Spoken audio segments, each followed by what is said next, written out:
سنا بہت پیاری بچی تھی، وہ سب کی بات مانتی تھی، خوشی خوشی اسکول جاتی تھی۔ اسے گھومنے پھرنے کا بہت شوق تھا۔ اس کے والدین اسے ہر وقت سمجھاتے کہ کبھی بھی اکیلے گھر سے باہر مت نکلنا۔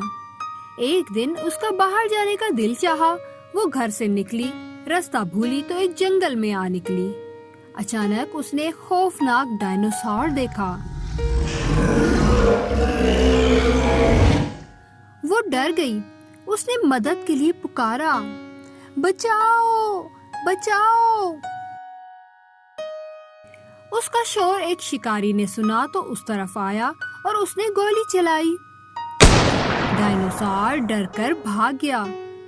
سنا شکاری کی طرف آئی اور اس کا شکریہ ادا کیا۔ شکاری بولا، بیٹی آپ کا گھر کہاں ہے؟ سنا نے اسے ایڈریس بتایا۔ مشکل تو بہت ہوئی پر دونوں اپنی منزل پر پہنچ گئے۔